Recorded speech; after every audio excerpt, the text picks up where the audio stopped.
¿Y por qué es realista? Maggie, Sí, ya se ve. ¿Por qué es realista? Porque esa luna roja reflejada en el agua la vimos Alberto y yo por primera vez en la vida. Nos quedamos muy impresionados y por eso ese cuadro se nos hizo realista. Quisiera, yo no sé cómo te salió eso. ¿Tú lo viste también? A ver si funciona así. No, yo no vi eso. Yo hace rato les estaba contando que pues desde siempre me ha impresionado mucho el mundo olmeca. Y alguna vez entre algunos artículos de pronto me encuentro con que dicen los arqueólogos que para los olmecas el universo era un cuadrado, que era una milpa, con los 4 puntos cardinales. Me pareció maravillosa la interpretación del universo olmeca, porque pues, ¿qué otra cosa somos sino maíz? Y desde entonces, esa idea, y además algunos grafismos olmecas, me dieron la idea de pintar una serie de cuadros que se han ido juntando a lo largo, yo creo que de los últimos 20 años, muy poco a poco, pero siempre me viene esa idea de grafías y del universo olmeca. Entonces yo no lo he visto, pero me dijo Alberto que la última vez que estuvieron en Villahermosa me dice, ahí vimos tu cuadro. Y yo digo, pues qué maravilla, ¿no? La luna roja.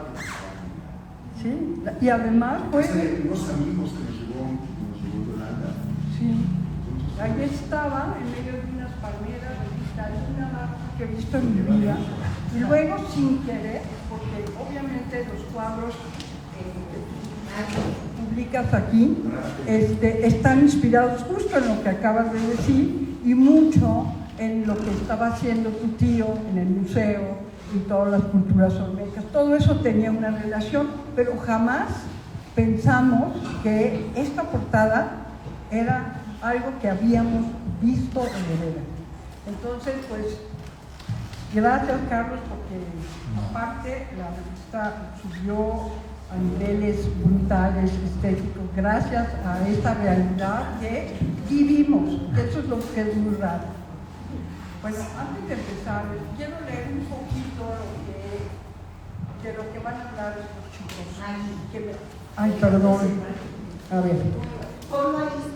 Lo pongo aquí sobre Y te lo acercas y ya no la mueves. ¿Sí? ¿Ya? No, más cerca de ti. ¿Así? Sí, a ver. Es que, híjole, a mí me cuesta mucho trabajo hablar. No. Pero bueno, antes que nada, obviamente quiero agradecer a este Centro Cultural que dirige Guadalupe Alonso y que nos ha abierto las puertas muchas veces. Hemos hecho la última vez una bellísima conferencia para preparatorianos que mandaban de la universidad, que hicimos un pacto con la UNAM. Trajimos un conferenciante de primera y fue una de las, digamos, de los eventos más importantes de nosotros el año pasado, porque nunca he visto a 100 y pico de estudiantes de prepa que no movían una pestaña de la conferencia tan maravillosa que nos dio Toño Lascano sobre el origen de la vida y sobre un gran científico que él trabaja, ¿no? Pero además con un título muy interesante, porque decían que este gran investigador era pésimo estudiante. Ya nada más con eso las orejas de los estudiantes se abrieron y fue algo increíble. Gracias, Guadalupe, y gracias a tu equipo que siempre nos reciben con tanto cariño y con tanta disposición. Y bueno, por otro lado, quiero agradecer a toda la gente que está aquí, que tuvo que ver con la revista. Están nuestros diseñadores, Domingo y Yolanda, por allá atrás, muy escondido. Quiero agradecerles también el trabajo tan minucioso que hicieron, y con ellos hemos hecho últimamente algunos libros de los que nos sentimos muy orgullosos. Y bueno, pues antes que nada les quiero leer un poco qué van a encontrar en estas páginas, sin ser muy exhaustivos. Al contemplar Villahermosa desde el aire, sus contornos verdes nos impresionan. Ríos, lagunas y selva abrazan la ciudad. Ya en tierra se nos impone la sensación de que esa naturaleza que creíamos cubierta por calles, casas, parques. ¡Qué barbaridad! Sí, tengo una voz muy fuerte. Parques, grandes edificios, brota con tal vitalidad que convierte todo en un paisaje absolutamente verde. José Carlos Becerra nos advierte con versos claros sobre esa constante amenaza. Todo está igual que el primer día. La selva lo acecha todo. Su velocidad lo acecha todo. Su velocidad tiene forma de pozo. Sin embargo, la ciudad crece a pesar del acecho. A Villahermosa se puede llegar por aire, tierra o agua, pero también por las palabras, a través de la poesía. Tabasco ha sido un lugar de inspiración creadora desde hace muchísimo tiempo. Inspiración que, como dice Gabriel Said, sopla y lo mueve todo. En ese movimiento, la práctica no es algo estrecho y sin misterio, sino creación. Y la poesía es práctica, hace más habitable el mundo. En esta edición de Artes de México, con un texto luminoso de Álvaro Ruiz Abreu, nos abre los ojos a esa realidad. A partir de percepciones poéticas, ciñe este espacio tan cercano a sus afectos y lo acerca a los nuestros. Establece un diálogo secreto con poemas tabasqueños que responden a esos estímulos que la ciudad produce. Su clima, su idea del tiempo, su habla particular, sus ríos y lagunas, sus majestuosos árboles, la comida, su fauna, el latido presente de la selva y su moderna arquitectura que cambió la fisonomía de la ciudad. Estas páginas son una invitación para iniciarse en ella. Los habitantes de Villahermosa viven en una cultura del agua, desde siempre inmersos en un constante aprendizaje para lidiar con esa presencia inagotable. Miguel Ángel Díaz propone futuras prácticas sostenibles y bien diseñadas para no dañar el entorno con frecuencia puesto en riesgo. Otra forma de acercarnos a esta ciudad, navegando por las palabras, es a través de la historia. Con gran erudición, Mario Humberto Ruz hace un recorrido por varias épocas del comercio, desde la prehispánica hasta la nuestra, actividad que ha dado carácter y fortuna a Villahermosa. Apreciamos los mercados que se construyeron desde el siglo XIX, llenos de productos del mar, frutas, legumbres y dulces, que han alimentado y alegrado a una población que además goza de una cocina especialmente rica. De palabras que iluminan sabores, pasamos al sabor mismo de las palabras. Una de las personas que dio a Villahermosa y al mundo grandes contribuciones culturales por medio del estudio de las palabras fue Francisco J. Santamaría. Era necesario que Carlos Ruiz Abreu nos hiciera un breve retrato de este personaje y sus aciertos. Es curioso que en unas cuantas calles del centro de la capital tabasqueña hayan nacido tantos poetas importantes de nuestra lengua. ¿Por qué en esas calles de indudable encanto, construidas sobre esa naturaleza tan tenaz, nacieron estos constructores de imágenes poéticas sorprendentes? Aunque después todos fueron viajeros, siempre voltearon la mirada hacia sus calles flanqueadas por el verde de los árboles manchados de colores al florecer la primavera. Eso es una cita, no fue. Carlos Pellicer López nos comparte 2 pequeñas notas manuscritas, esto es así como el scoop, de su tío al regresar a Tabasco, después de muchos años de ausencia. Son 2 cartas a su madre, notas que expresan su amor y la alegría de estar de vuelta. Aún no sabía todo lo que iba a emprender en su ciudad y su enorme legado, ahora asombro de tanto. Así empezó a construir 2 lugares emblemáticos, el Museo Regional de Antropología y el sorprendente Parque Museo La Venta, ambos con enorme imaginación creadora, demostrando que, como afirma Juan de Jesús López, no hay museo sin ella y no hay poesía sin su poder creador. Carlos Pellicer Cámara expresó esta relación: quepo con mis tesoros hasta la siguiente estrofa, que termina de acuerdo con la tarde o con la noche. Octavio Paz decía que todo lo que tocaba Pellicer se llenaba de alas. Su poesía es el vuelo de una bandada de palabras abriéndose paso ante la luz solar, y Villahermosa se llena de ellas ante nuestra mirada sorprendida.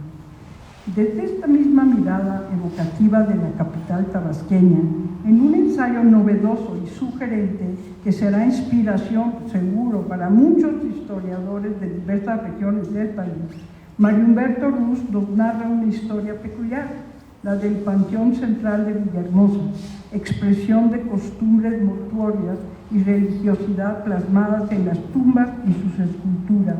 Los muertos son personajes cuyas vidas desconocemos, pero sus tumbas revelan lo que pudieron ser su paso por la tierra, sus creencias, su entorno, sus anhelos.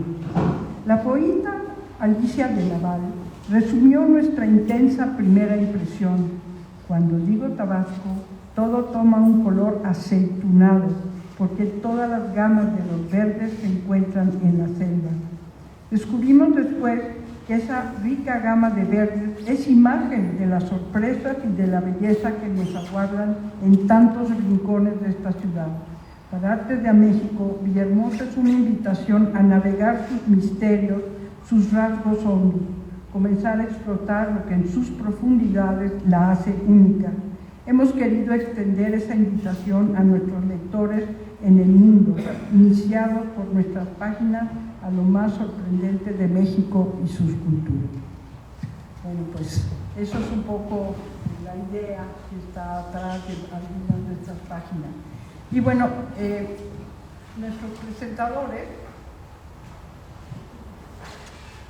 son jóvenes.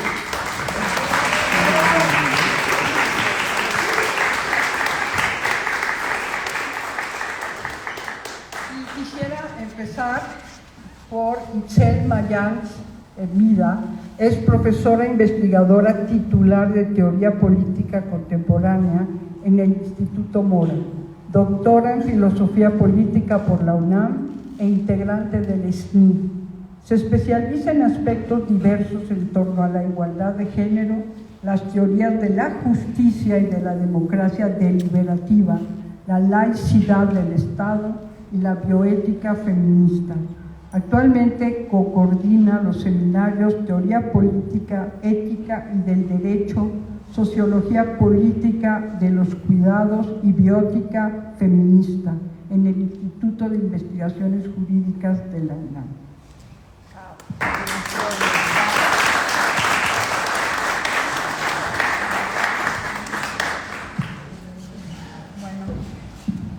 Bueno. ¿Sí se escucha bien? ¿Sí?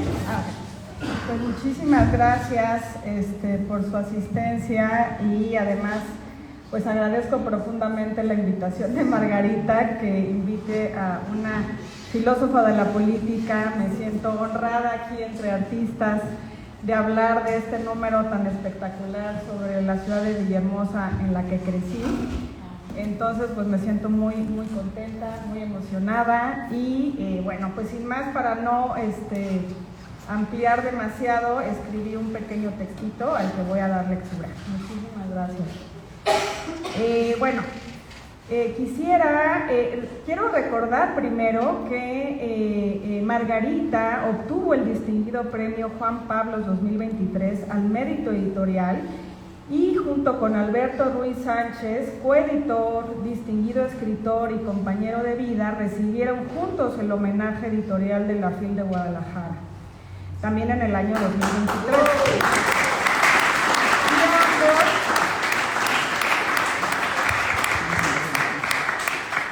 Constituyen los máximos reconocimientos al trabajo editorial en México. Entonces aprovecho el espacio para volverles a felicitar ampliamente por su trayectoria, logros editoriales y sobre todo por su enorme contribución a la conservación y difusión de la cultura nacional.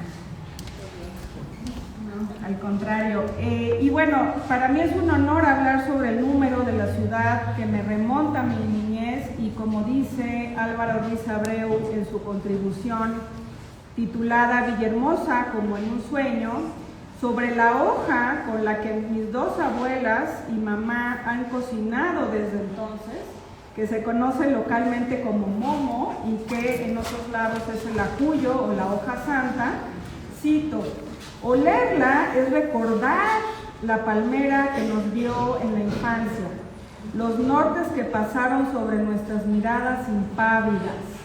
Es volver a ser la criatura que vive bajo el imperio de los moscos y los sapos, las pozas y los manglares. Más que una hoja deliciosa, es un sentimiento. Y cierro la cita.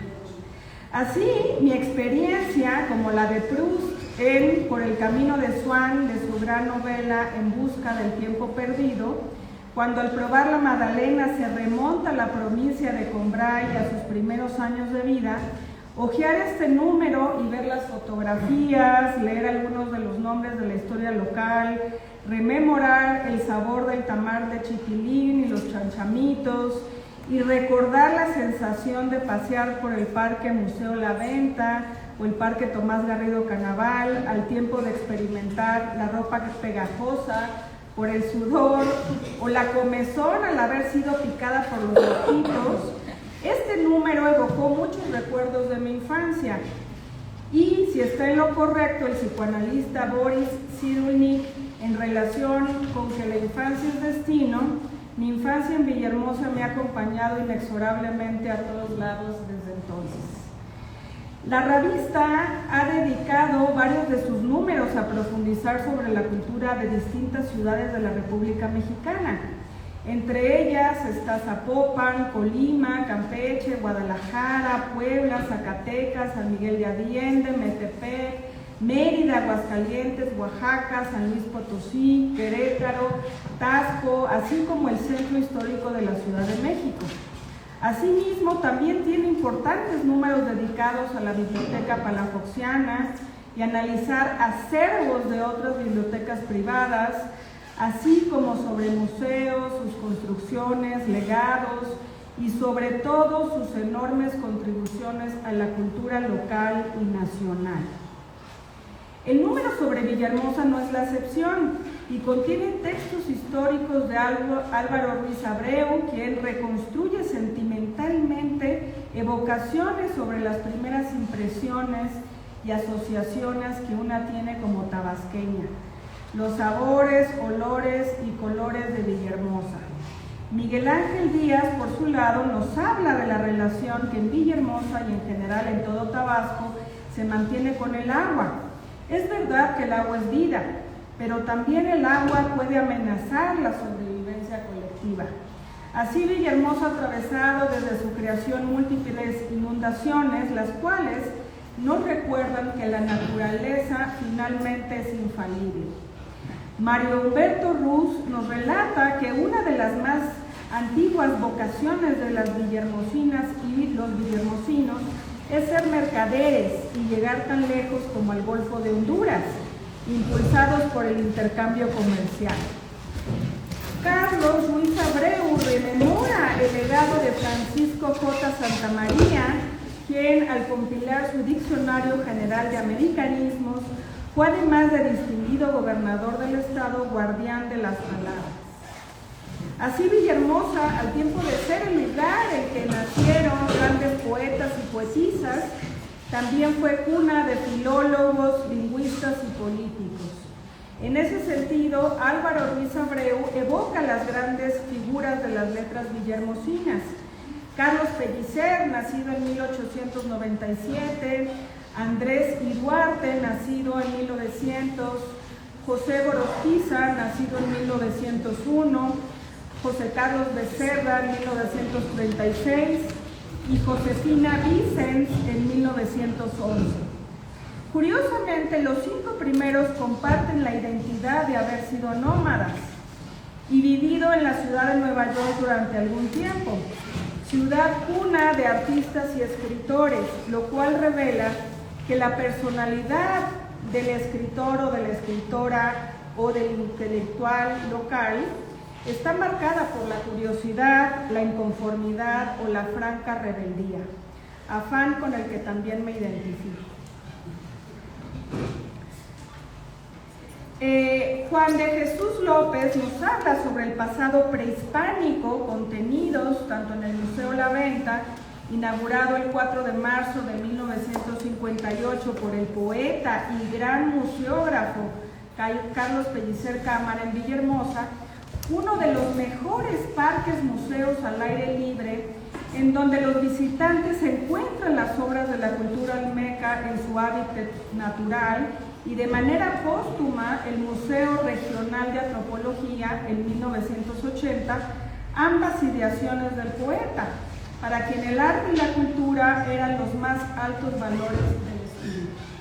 Finalmente, Mario Humberto Ruz nos relata las peculiaridades del Panteón de Villahermosa, en donde, cito, los recintos funerarios son textos susceptibles de lectura que nos ilustran sobre creencias, prácticas, modas, estilos, actitudes, rituales y hasta sentimientos del ayer y de hoy. Y cierro la cita. Como puede verse, este número de Artes de México constituye un clavado a la historia, el arte y la cultura villahermosina, caracterizadas todas ellas por su voluptuosidad, ante las cuales una no puede permanecer indiferente. Es también una invitación a visitarla, a agasajarse con sus manjares culinarios, a caminar por la zona luz y observar detenidamente las casas viejas y su estilo arquitectónico típico del sureste, con sus grandes ventanales y techos altos, para permitir que el aire fresco de la tarde circulase por todos los rincones de las casas. El recorrido por el Parque Museo La Venta también es obligatorio, así como una caminata a lo largo de la Laguna de las Ilusiones a través del Parque Tomás Garrido Canaval. Por cierto, uno de los temas que por formación profesional me interesa retomar en esta presentación y sobre el cual estoy comenzando a profundizar en mi trabajo académico es con relación al legado del gran político tabasqueño y socialista Tomás Garrido Canaval, del cual el parque lleva su nombre en su memoria.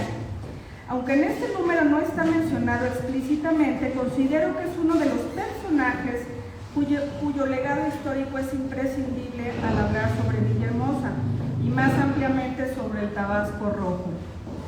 En un tiempo en que es de suma importancia repensar los significados sobre nociones tales como las de la igualdad, la libertad de pensamiento, sobre la distinción entre problemas públicos en contraste con los problemas privados o de convicción personal, regresar a Garrido Canaval y revisar las implicaciones de su pensamiento me parece una tarea importante en el contexto mexicano.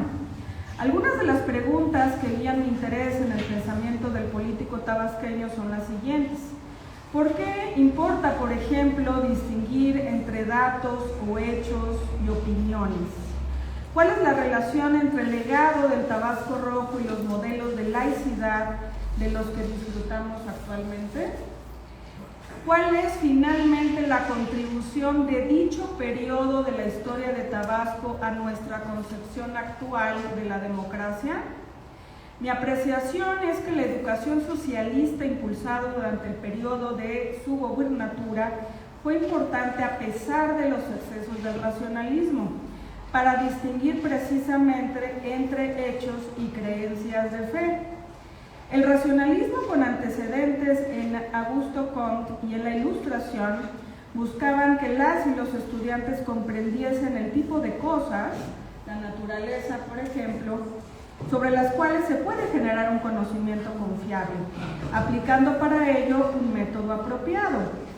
De igual manera, a pesar de los excesos de la época y de la prevalencia de lo que Fabiola Rivera denomina el modelo de laicidad antirreligiosa ilustrada y jacobina, como la adjetiva Carlos Martínez Azad, ella generó una necesaria distinción no solamente entre creencias religiosas y conocimiento, el cual por definición goza de un carácter público, sino también entre Estado e Iglesia, con antecedentes en las leyes de reforma de Benito Juárez promulgadas en 1859 y la Ley de Libertad de Cultos de 1860, con la cual la libertad de creencias quedó finalmente garantizada constitucionalmente en todo el territorio nacional.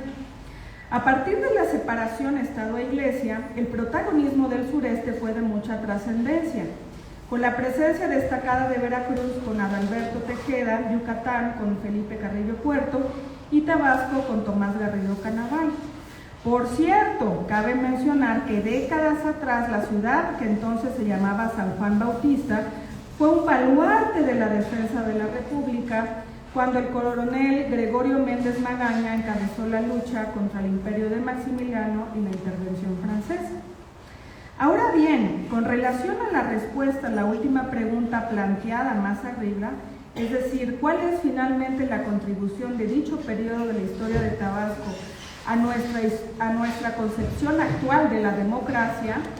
Mi hipótesis es que sería impensable entender a la democracia como soberanía popular, la cual goza de una lógica independiente a la religiosa, como menciona Roberto Blancarte, si la voluntad popular continuase sometida a una religión y la capacidad de reflexión crítica y ciudadana dependiente del designio de una sola autoridad, en este caso, autoridad religiosa. Por ello, también considero que el Tabasco Rojo ha contribuido a forjar un sentido de soberanía secular, necesaria para garantizar la libertad de pensamiento, la cual enfrenta ahora nuevos embates. Finalmente, también considero que las ferias regionales y las exposiciones de productos locales inauguradas en el mismo periodo contribuyeron decididamente a generar un sentido de identidad y pertenencia muy importantes. Dichas ferias, en donde desde entonces se exponían cada uno de los productos de producción regional y en las que se convocaba la asistencia y participación popular, eran entornos propicios para fomentar el sentido de solidaridad, pertenencia y cooperación que deben de prevalecer socialmente. Bueno, hasta aquí mi comentario más filosófico-político. Y bueno, les agradezco mucho su presencia y atención a esta presentación, invitándoles a adquirir el volumen y revisarlo con detenimiento. Sin duda, será una experiencia artística y cultural muy satisfactoria. Muchísimas gracias.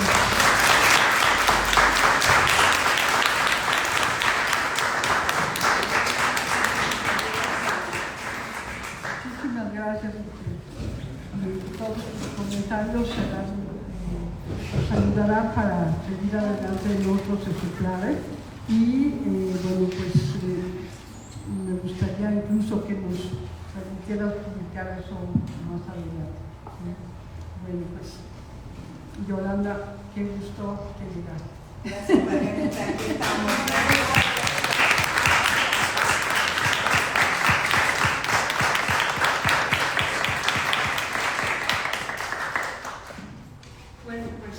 Ahora vamos con otro tabasqueño de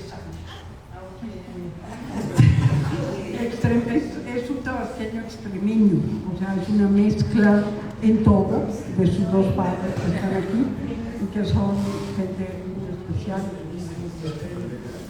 Álvaro Ruiz Rodilla es editor, investigador y traductor. Doctor en Literatura Iberoamericana por la Universidad de Toulouse y de Sevilla.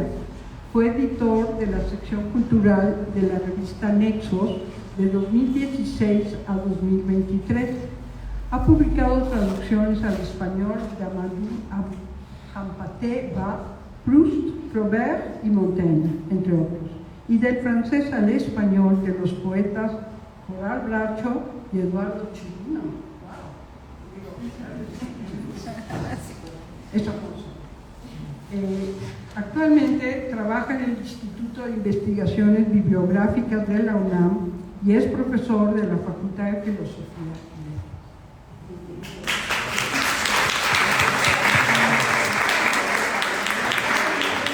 Muchas gracias.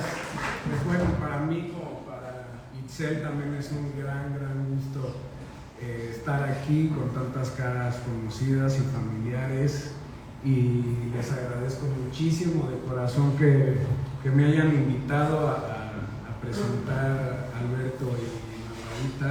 Mani, nunca te he dicho Margarita. Y me estaba acordando que la última vez que vine aquí era yo un niño, estaba por ahí atrás, y Maggie estaba, yo creo que aquí también, presentando un libro de mi papá.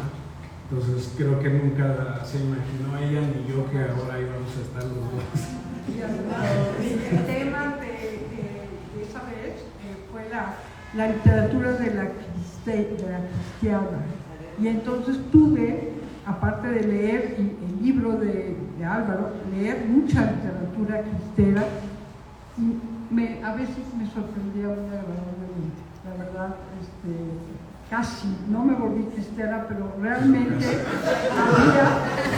había autores que tenían algo literario interesante. Bueno, qué bueno que no te convirtió en cristiana.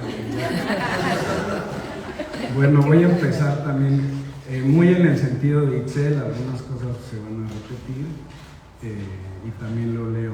Gracias por su atención. No hace falta tener recuerdos de infancia ni haber visitado alguna ciudad real para dejarse llevar por sus mil asombros, para dejarse cautivar por sus habitantes, mercados, plazas, calles, museos, monumentos, y ya no digamos ríos, lagos o montañas.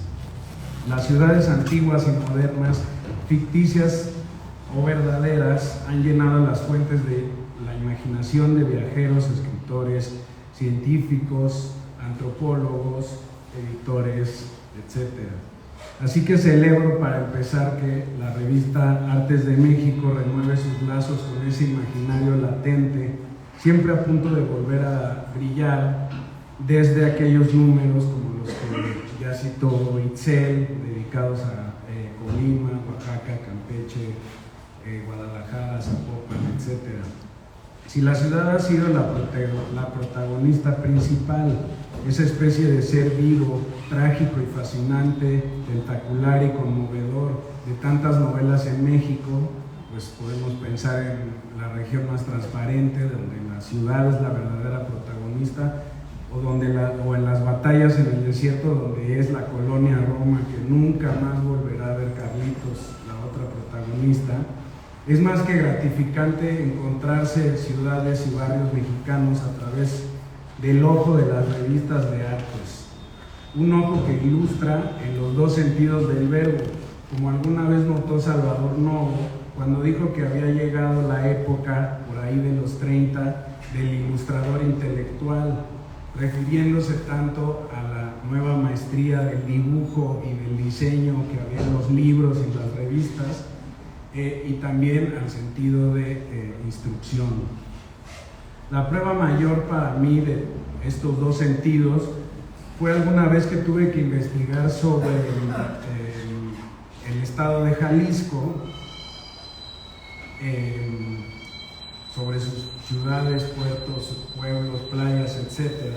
Y entonces estaba yo un poco extraviado y encontré rápidamente la revista de artes sobre Guadalajara, donde entre muchas otras información muy preciosa, porque no tenía yo tiempo, la verdad, de leer libros de historia sesudos y académicos, pero entre otras cosas ahí venía un poema traducido de Jonas Berry, el manual de instrucciones, donde el poeta sueña acodado al escritorio con una ciudad, la Guadalajara vislumbrada, que fue la que él menos vio, la que más quería ver y que ahora visitaba entre las salas de la poesía. Porque estas revistas libros son así. Entre los asombros gastronómicos y las artesanías siempre se asoma la literatura, nacional o extranjera, para darnos una nueva mirada de nosotros mismos. Se asoma también la antropología y la historia, documentada con el mejor rigor de investigación, y lejos del folclorismo o el pintoresquismo con el que muchos detractores quieren falsamente encasillar a esta casa editora. Poesía y pintura, historia moderna y virreinal, lingüística y antropología se unen otra vez ahora para llevarnos a Villahermosa, ciudad pletórica de versos, asediada por la selva, como mostraste, criada en su cultura del agua, un territorio vívido donde otra vez surgen destellos inesperados que nos interpelan de varias maneras en este número. Voy a citar algunos.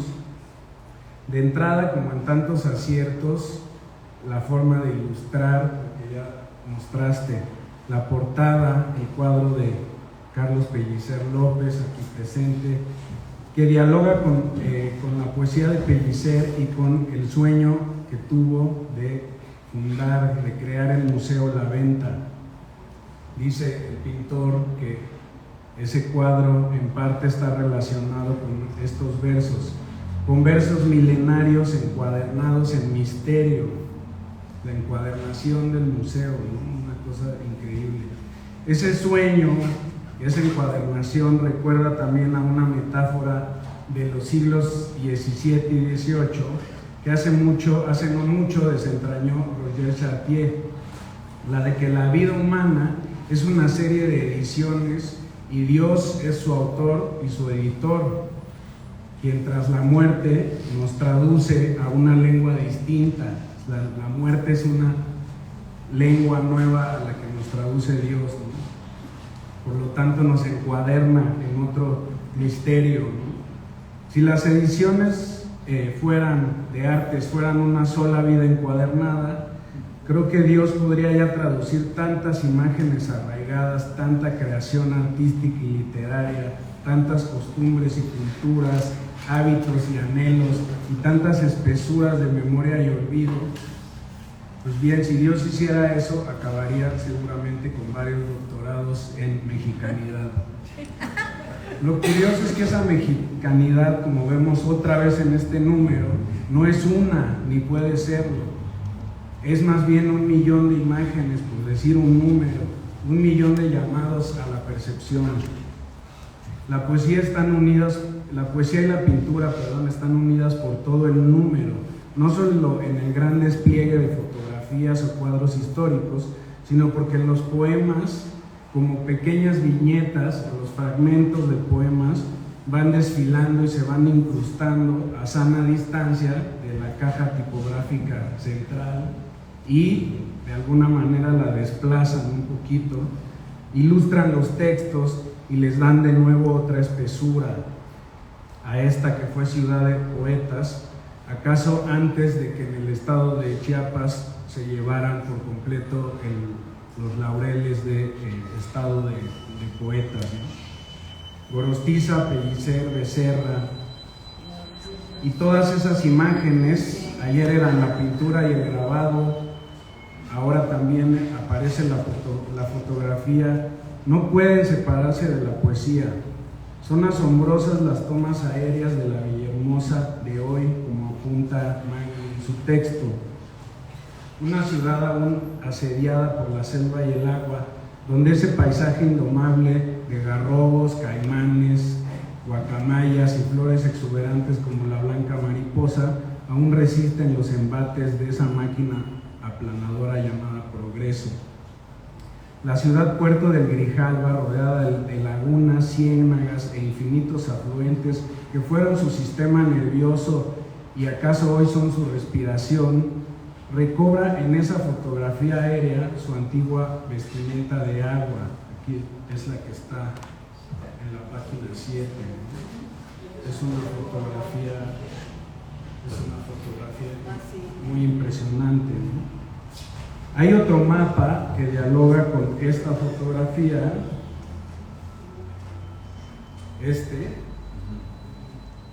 es un mapa de 1579 recobrado del Archivo General de Indias y muestra, como dice Marimberto Ruz en su texto, el antecedente colonial más remoto de Villahermosa.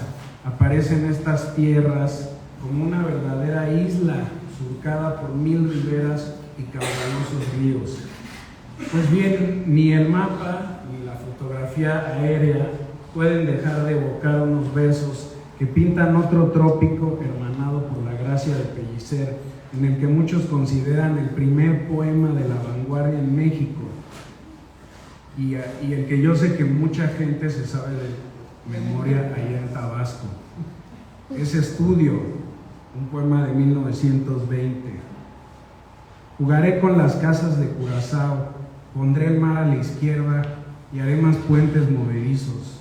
Lo que diga el poeta, estamos en Holanda y en América, y es una isla de juguetería, con decretos de reina y ventanas y puertas de alegría. Con las cuerdas de la lira y los pañuelos del viaje, haremos velas para los botes que no van a ninguna parte. La casa de gobierno es demasiado pequeña para una familia holandesa. Por la tarde vendrá Claude Monet a comer cosas azules y eléctricas. Y por esa callejuela sospechosa haremos pasar la ronda de Rembrandt. Pásenme el puerto de Curazao, isla de juguetería, con decretos de reina y ventanas y puertas de alegría. No se trata en este poema de que el poeta se haya vuelto un pintor de los paisajes interiores o que los paisajes exteriores se reflejen en sus estados de ánimo, en sus dolores y dichas, como en el romanticismo, sino en el hecho de la vanguardia, de que el poema en sí ya es una pintura y el poeta está en realidad ante el caballete juguetón y puede despertar y conjurar los vientos lúdicos. En este sentido, todos los verdes soñados, angustiantes y oscuros o liberadores, ese verde que está en el tiempo, en la textura de los estados de ánimo del bosque, y que a su manera pueblan todo este número desde la portada, creo que son un homenaje claro a esa unión duradera entre poesía y pintura que la ciudad de Villahermosa parece despertar con toda naturalidad, sin aspavientos ni artilugios. Otro asombro más del número, que ya citó Itzel, ahora ya no proveniente de la poesía sino de la historia, el fascinante ensayo de Ruz sobre el mercado Pino Suárez y la vocación de mercaderes, donde se recobra un bellísimo pasaje de Sagún, los mercaderes de Xicalanco, y que también recuerda los mejores pasajes de Bernal, asombrado ante las maravillas del mercado de Tlatelolco.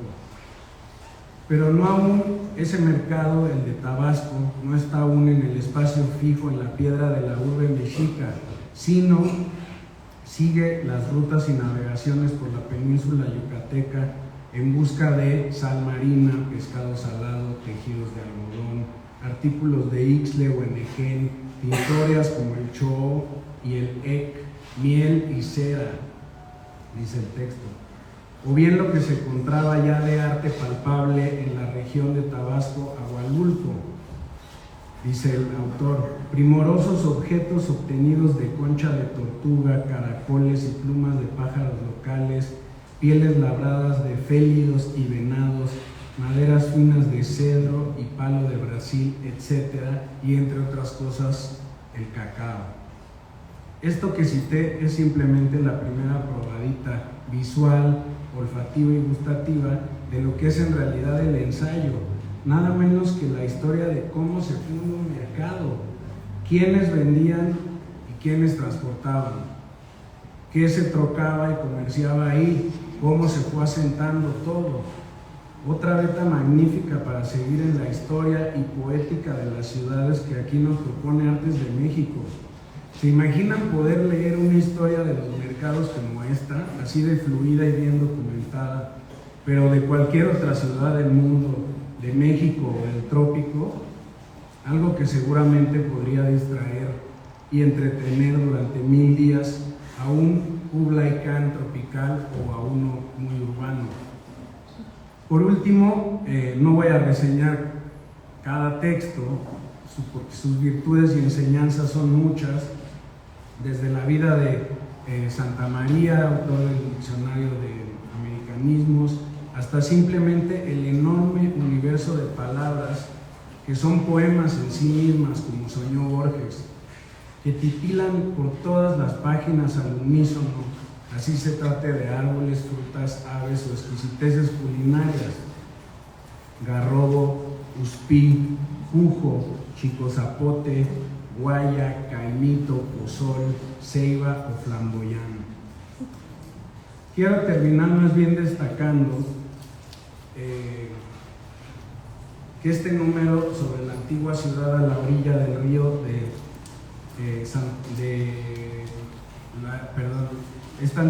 la antigua ciudad de San Juan Bautista, a la orilla del río Grijalva, hoy Villahermosa. En este número, como en muchas otras de las encuadernaciones cuidadas de arte de México, con ese diseño que es lo mejor del legado mexicano e internacional, hay un sueño similar, creo yo, al del poeta, como puede leerse en el penúltimo texto. Un sueño similar, pero a escala. Entregarlos en la mano, manejables museos móviles y fragmentarios. Muchos de nosotros hemos visto un cuadro de Van Gogh o de Cézanne o de Monet sin haber ido a los grandes museos del mundo, pero los hemos visto. Se nos olvida a menudo que si los museos ya están en colecciones digitales y las obras pueden reproducirse al instante y por millones, también están en otro lugar, siempre mejor cuidadas y dispuestas al paladar del conocimiento, en los libros o en las revistas. Y creo que aquí tenemos un ejemplo notable, cuya alma encuadernada ha resistido, al igual que las lagunas tabasqueñas, el embate del progreso. Que así sigan el número de artes.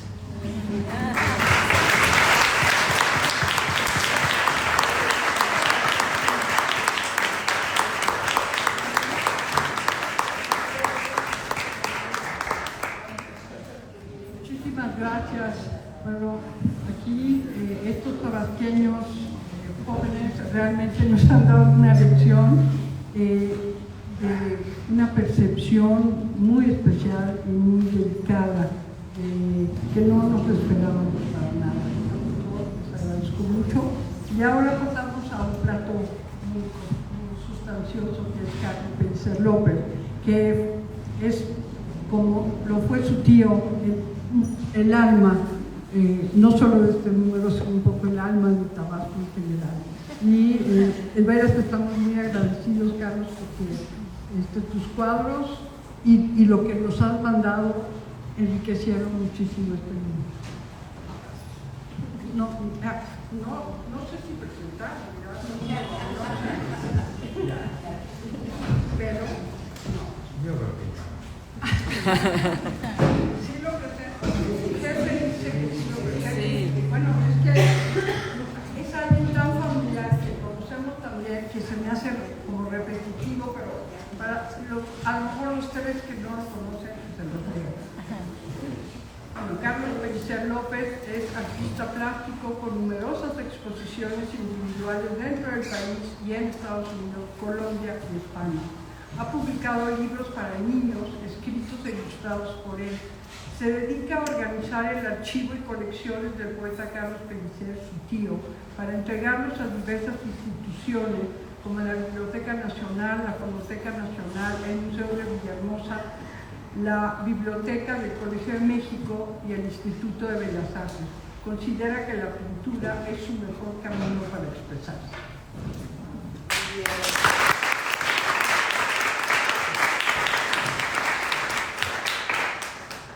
Gracias Margarita, gracias a ustedes. Lo primero es lo primero. Y aquí lo primero es compartir la alegría de esta publicación. Para los que conocemos y disfrutamos de Villahermosa, y para los que todavía no tienen ese gusto, es un hallazgo mucho tiempo esperado. Villahermosa es una ciudad poco conocida. Como destino turístico, apenas como una escala hacia Palenque, tal vez hacia Campeche o Yucatán. Como bien nos muestra esta preciosa publicación, Villahermosa ha tenido una vida larga y complicada por el agua y los peligros que la rodean, desde las constantes inundaciones hasta los problemas de salubridad, sin olvidar a los piratas de otras épocas y a las más recientes invasiones por el petróleo. Nunca hubo tiempo para levantar una buena construcción civil o religiosa en el territorio tabasqueño.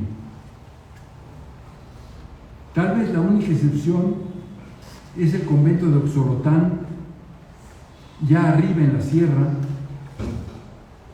o una pequeña capilla, Las Mirandillas,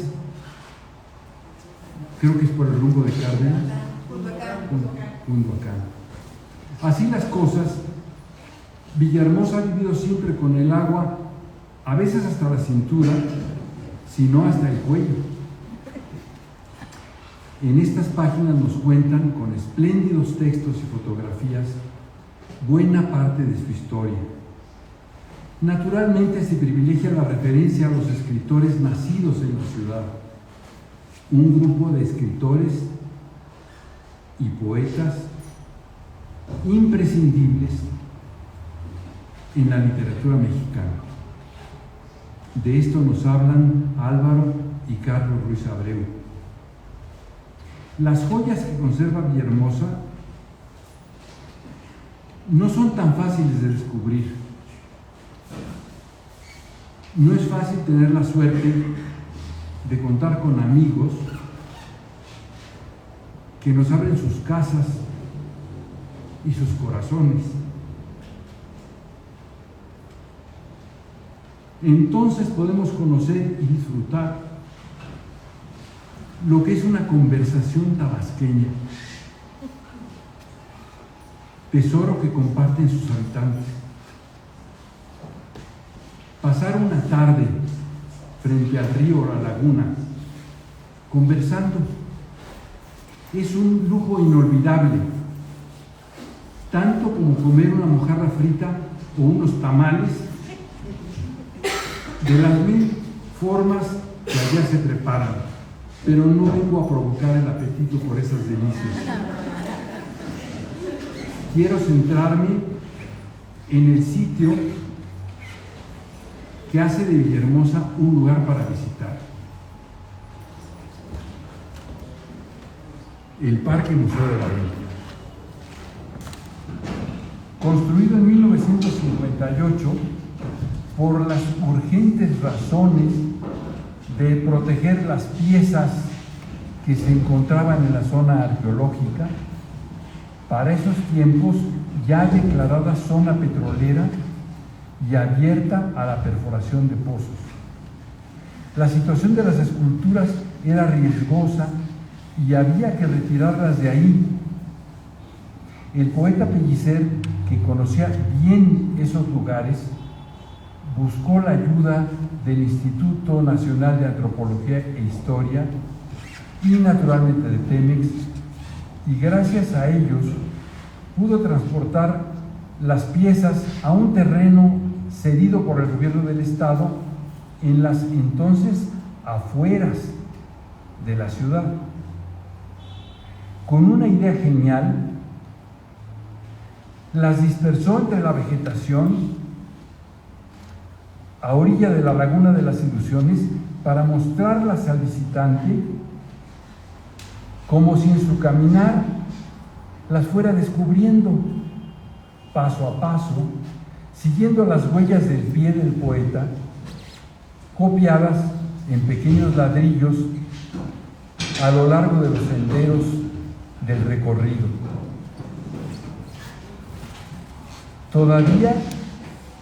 no se ha reconocido esta obra de arte, apenas por algunos visitantes de mirada aguda y entendimiento poético, como bien lo señala Juan de Jesús López en su artículo, pero menos que nadie por los arqueólogos y políticos que han intervenido en sucesivas modificaciones el trazo original. Es lamentable. Yo conocí el Parque de la Venta en 1959, al año siguiente de su inauguración, dijeron que fue en marzo. Yo tenía 11 años, pero la visita y todo el viaje lo recuerdo literalmente día por día. Recorrer el parque de la mano de los ojos del poeta era todo un espectáculo.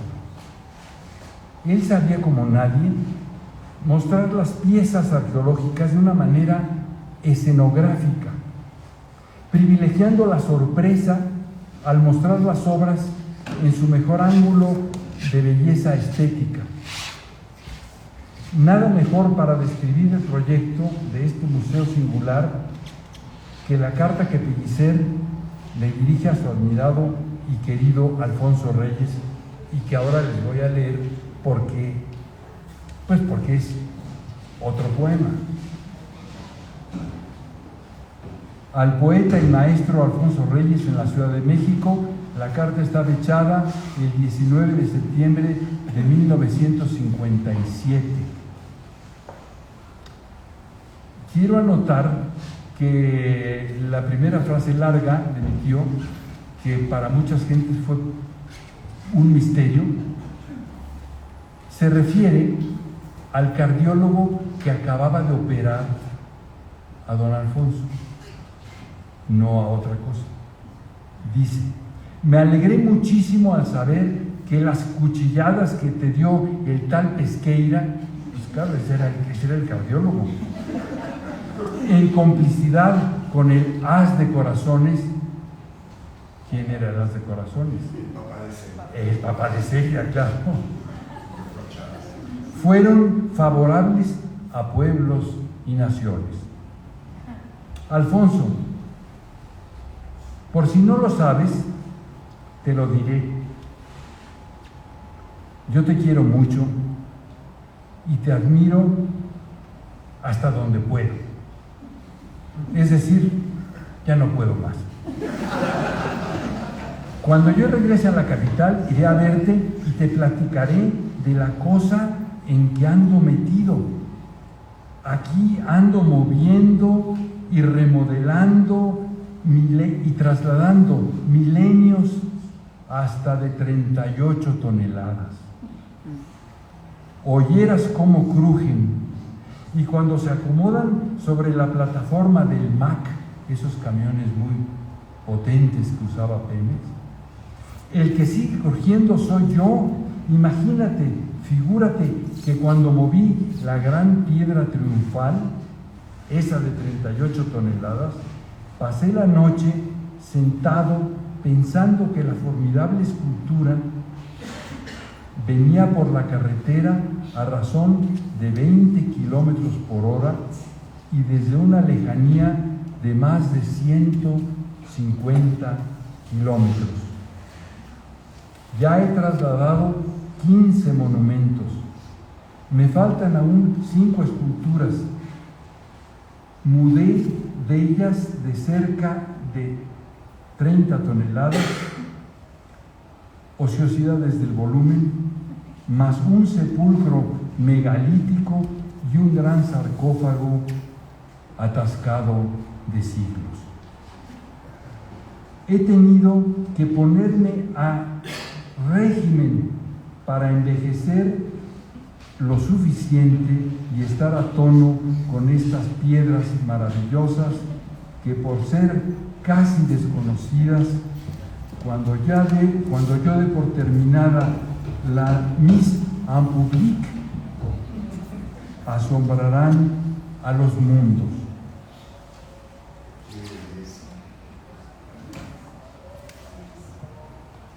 Pero hombre, figúrate un poema de 7 hectáreas con versos milenarios y encuadernados en misterio. Naturalmente a orillas de un lago con algunos errores llamados cocodrilos. La septimana aventura soltaré allí mismo 14 venados que le darán rápida puntuación a tan magnífico texto. Aquí en Tabasco, ya sabes que se hila muy delgado. Cuando vas a cortar una flor, se te va, pues resultó ser mariposa, y viceversa. No somos culpables. Allá el sol. En el mismo predio estoy organizando un zoológico con las solas especies tabasqueñas. Tenemos un pájaro que es como la paleta olvidada de un pintor muy joven. También el tapir, que es un proyecto descalificado de rinoceronte.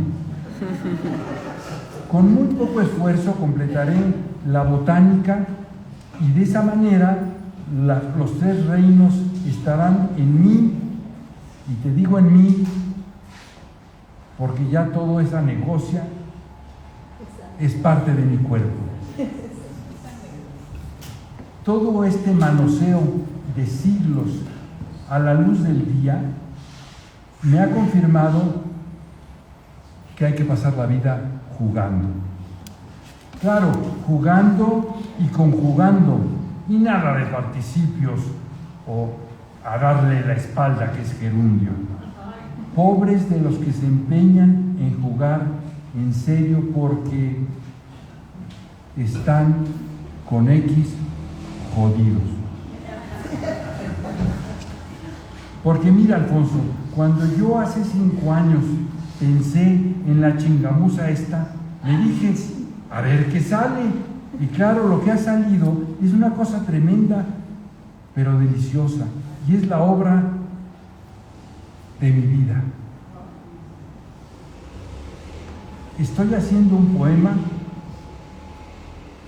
con los 3 reinos y mucho hombre. En pequeños refugios de jaguacté y guano, caña y palmera, contra la lluvia y el calor, habrá libros de madera con textos brevísimos sobre la naturaleza y el alma. Cuando quieras escribirme algunas frases, bien entendido, que haré incidir sobre planchas delgadas de maderas preciosas. Así el visitante, bueno o malo, tendrá que fregarse y encontrará su sitio. Como ves, a lo mejor todo eso va a resultar bien sabroso. Claro, habrá aguas frescas de frutas tropicantables y a escondidas venderemos Coca-Cola con mentadas de madre. Dentro de un mes regresaré, Dios mediante, a las lomas y llamaré por teléfono para ir un día a detallarte más esta información.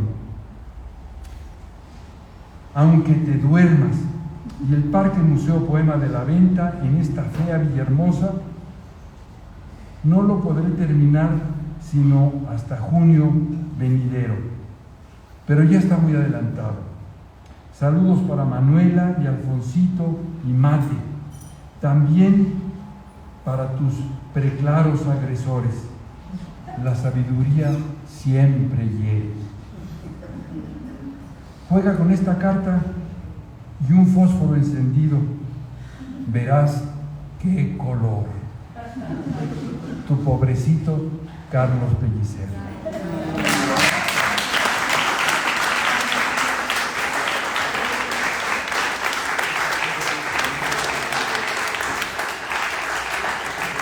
Pues sí, había que leer la carta completa porque es verdaderamente un tesoro. Y yo termino nada más añadiendo que los cuadros que acompañan estas páginas de la revista los he pintado a lo largo de años como pequeños capítulos de un libro de imágenes que no tienen fin, que no tienen otro fin que el intentar una y otra vez asomarme y acercarme al universo olmeca. Gracias a Margarita y a su tremendo equipo que nos entregan esta bellísima publicación. Gracias a Yolanda Osuna, culpable absoluta de esta publicación. Gracias.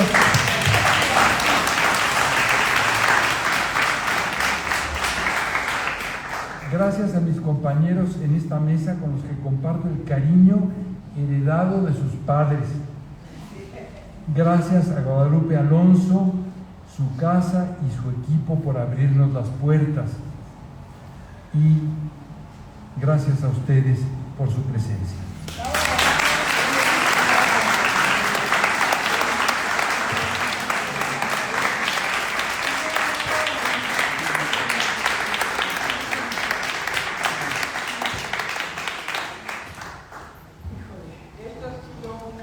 Presentaciones más brillantes, más emotivas, más fabulosas en mucho tiempo. Y bueno, quiero agradecerles su presencia y no he mencionado a alguien que nos abrió las puertas de la ciudad, que nos mostró cosas que aparecen en el número, digamos, sin decirlo claramente, que es Humberto Mayans. Él nos llevó por la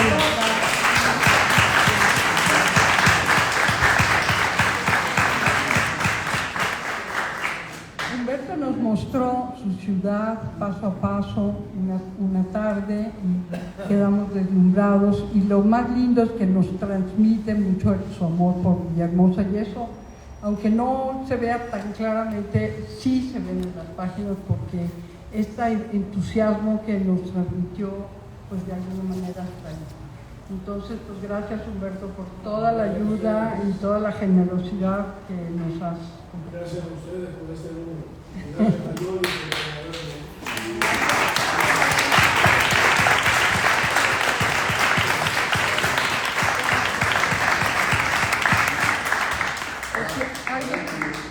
para que podamos hacer el número sobre la venta. Eso, mira, eso es de veras, sería lo máximo, porque ese es mi lugar favorito, yo creo que del país.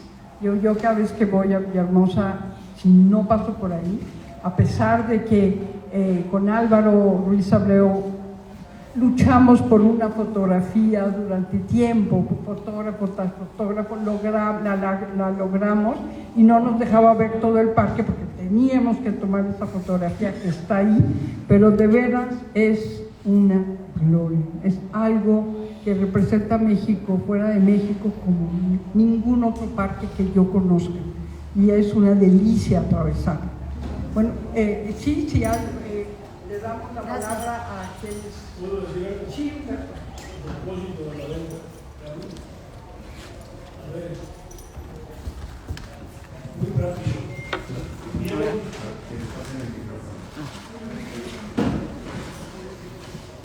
Perdón por distraerlos, pero es un comentario que la carta que acaba de leer del maestro Pellicer a Alfonso Reyes, Carlos, cobra una importancia definitiva en estos momentos en que se está planteando por el Instituto Nacional de Antropología e Historia cambiar totalmente la concepción de ese poema que hizo el maestro Pellicer.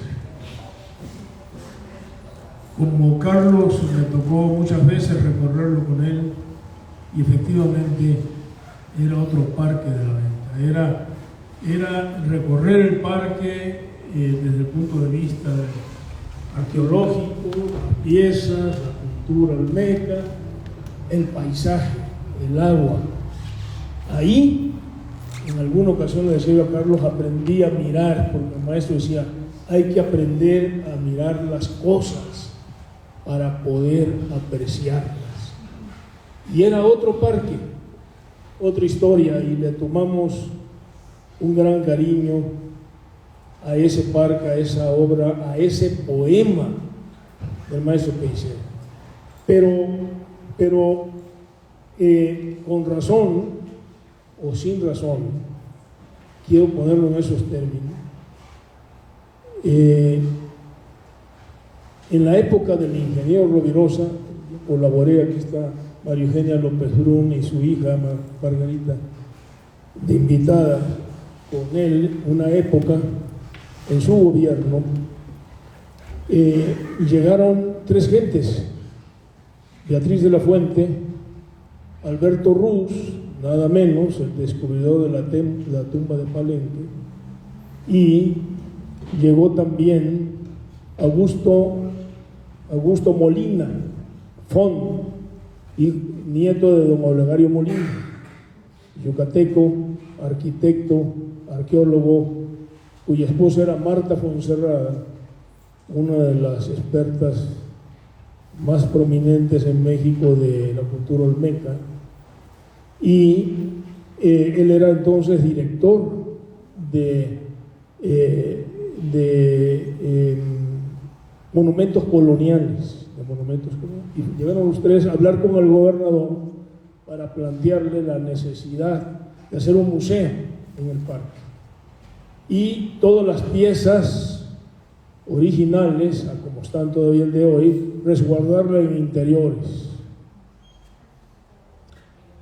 El ingeniero Rovirosa, como hábil político que era, los escuchó, tomó nota y dijo que lo iba a pensar, pero ya sabía la respuesta desde el mismo instante, y después les hizo una carta respondiéndoles que era imposible modificar la obra del maestro Pellicer porque se iba a armar una revolución en Estados Unidos, y no lo permitió,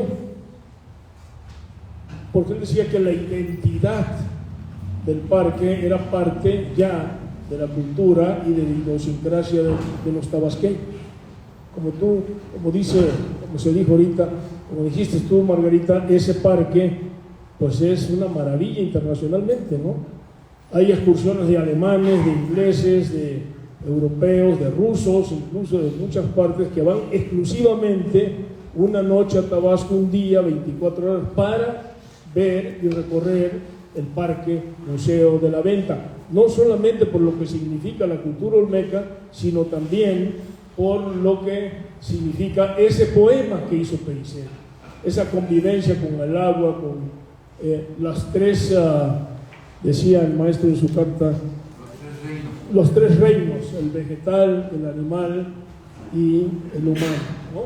Bueno, entonces quedó ese antecedente. Llegó de gobernador Enrique González Pedrero y su esposa Julieta Campos, y volvieron, ya había muerto Alberto Ruz, y volvieron a plantearle a don Enrique y a doña Julieta la necesidad de construir un museo. No tenían el proyecto, pero la necesidad de hacer un proyecto para resguardar las piezas en interiores y no se deterioraran. Y la respuesta de don Enrique y doña Julieta fue la misma que de la de Leandro: imposible tocar la obra del maestro Pellicer. Pero ellos empezaron a investigar, González Pedrero y Julieta Campos, cómo podían resolver el problema de que no se deterioraran las piezas. Y entonces encontraron que alguien se lo recomendó, un arqueólogo importante, alguien le recomendó que en Alemania fabricaban una sustancia epóxica para recubrir todas las piezas arqueológicas en el mundo y protegerlas de la intemperie para que no se deterioraran. Era una sustancia que vendía por galones, muy cara, y que habría que aplicarla 2 veces al año.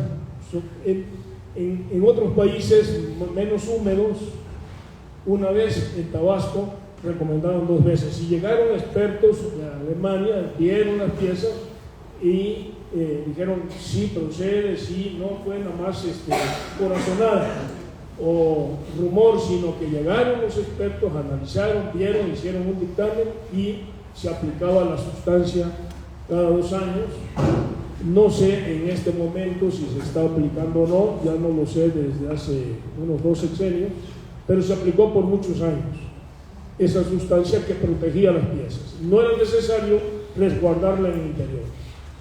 Pero ahora, por las noticias que se han dado en los medios, declaraciones que han salido en la prensa e incluso en la mañanera, Diego Prieto, el director del Instituto Nacional de Antropología e Historia, que es un gran director, amigo nuestro, de origen tabasqueño, bisnieto de Manuel Sánchez Mármol, ¿no? Bisnieto de Sánchez Mármol, nada menos ni nada más.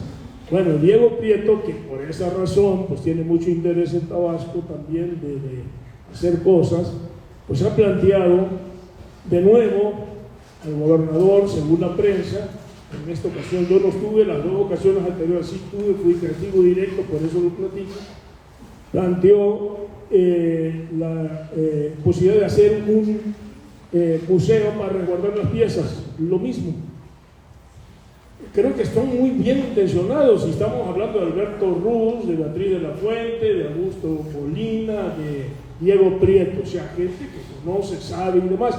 Por eso no los podemos mirar a loquitos, sino charlar y platicar con ellos para resolver el problema sin necesidad de remover las piezas y meterlas a un museo, que por otra parte el proyecto que ya se tiene y que se hizo 2 años pasados o en los 3 años pasados, ahí para el Parque Museo de la Venta, en el mismo sitio, no en otro, es de un arquitecto Norten que hizo una obra ahí en el Parque Tomás Garrido, que porque escogió ese lugar, que porque él admiraba mucho a Teodoro González de León, que hizo el Parque Tomás Garrido, y que entonces, dado que él lo admiraba y creo que había sido su maestro, no creo que le haya aprendido mucho, pero en fin, desarrolló ese proyecto que en una ocasión yo le pregunté que qué cosa era eso, porque él decía que era un museo, y le dije, oiga, perdónenme, eso no es museo. Cualquiera que haya visitado un museo en el mundo, pues eso no es museo. Y después le dije, pero tampoco es puente, y tampoco es mirador. Entonces, ¿qué hizo usted ahí? ¿No? Bueno, es una desprecio verdaderamente. Este mismo arquitecto en Nueva York hizo la reconstrucción y remodelación del edificio del MoMA que está enfrente del museo, donde hay oficinas, hay una tienda, quedó muy bien y tiene otros proyectos muy buenos, pero ese de Tabasco es terrible, es terrible. Entonces, el asunto está en que ese es el proyecto que ahora lo quieren hacer. Bueno, parece que el gobernador dijo que sí, y parece, y lo planteó en la mañanera, lo comentó en la mañanera, y tiene una estupenda amistad y relación con la presidenta Claudia Sheinbaum, y yo estoy casi seguro, por lo que vi en la mañanera, yo sí vi ese programa, de casualidad, esa mañanera, de que efectivamente es muy posible que se lo autoricen a nivel federal para hacer ese museo, argumentando proteger las piezas metiéndolas en interiores. Entonces, primero el arquitecto, a mí en lo personal, y yo creo que no nos convence mucho a muchos tabasqueños, ¿no? Habría que discutir el proyecto, pero habría que discutir a estas alturas las razones, si son válidas o no, de resguardar ese proyecto, si esta sustancia epóxica que se le aplica o que se debería de aplicar a las piezas sigue siendo suficiente y válido para protegerlas o no, o qué otro camino vamos a encontrar, ¿no? Para resolverlo sin tocar el museo, sin acabar con el poema del maestro Pellicer, ¿no? Y si en esa obra que tiene un reconocimiento internacional, Entonces, yo creo que es algo que deberíamos de revisar y discutir abiertamente los tabasqueños, junto con el director del INAH, que tiene origen tabasqueño, y junto con este arquitecto, ¿no? Bueno, no, pues sí, es que ya está el proyecto. Entonces, me parece, es pésimo, me dice, bueno, el caso es que necesitamos, y qué bueno que Carlos toca ese tema y le dedico esto, porque es una inquietud que yo quería platicar en lo personal con Carlos. No tenía ni idea de que lo íbamos a tratar aquí, pero aprovecho porque aquí hay gente muy distinguida, tabasqueña, que sepa qué es a lo que nos vamos a enfrentar, todos, ¿no? Y aquí hay algunas gentes que trabajaron en el INAH muchos años y que saben cómo está el asunto perfectamente bien. Entonces lo comento porque juntar este auditorio, reunirlo, pues va a ser muy difícil, por la calidad de la gente que está aquí, de los artistas, de Perla, de María Eugenia López Brun, de Dionisio, de Álvaro, de todos los que estamos aquí, de la alcaldesa Yoli Osuna, que tiene que tener una opinión al respecto, de todos los que estamos acá, ¿no? Entonces necesitamos, ¿cómo se llama? Bueno, pues replantear el tema, ¿no? Hay una gente que su opinión aquí es muy importante. No es en este momento, ni quiero que lo platique, pero para que lo vaya registrando, porque su opinión sí es muy importante, por su sensibilidad, su conocimiento, su rigor académico, que es César Bueno. Entonces, bueno, estamos todos aquí para revisar y ver qué es lo que va a pasar con ese proyecto, ¿no? Ya lo planteé. Si dicen que yo lo dije, no lo dije, ahí nos vemos. Y si dicen que no lo diga, sí lo digo.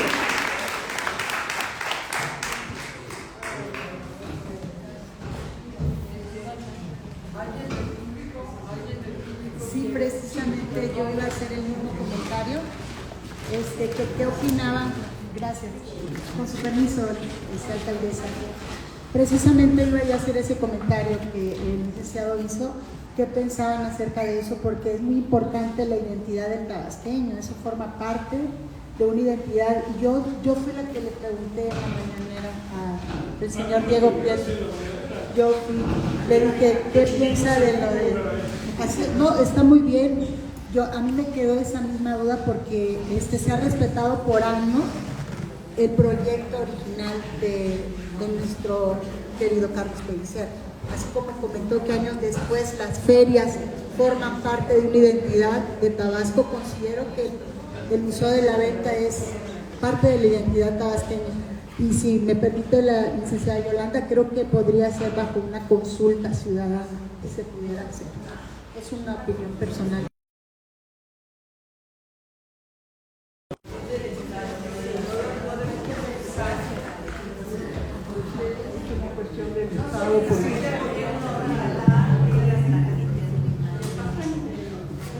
Así lo se oye.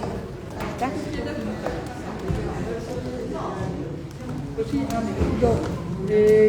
lo que acabas de plantear realmente a mí me escandaliza, ¿no? O sea, es como este imán que Artes de México tiene con respecto al Museo de la Venta. Es escandaloso que realmente quieran meterlas en un... Y menos, Norte, por favor, ¿no? La verdad. Digo, ya lo conocemos mucho. Bueno, más preguntas del público antes de terminar. Bueno, también hay que agradecer a Álvaro, también Bueno, él está muy presente.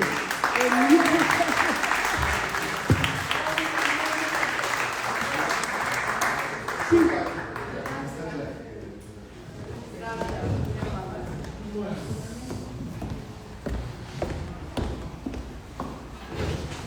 Nada más muy breve, las felicidades por esta gran revista, de verdad, nos llena de orgullo a los que somos nativos de Villahermosa.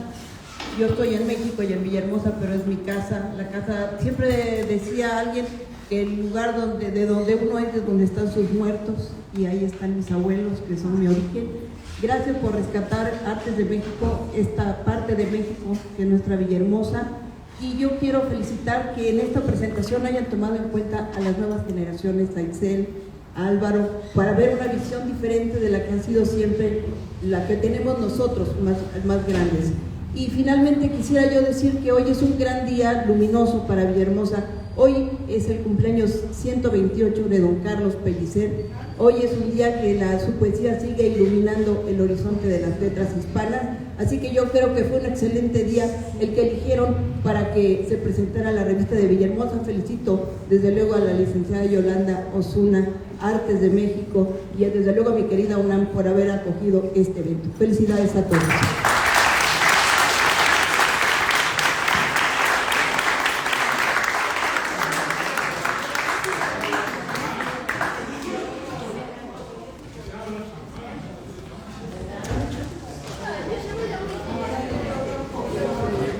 Yo creo, pues gracias, vamos por terminar. Sí, dice la cosa que la revista está a la venta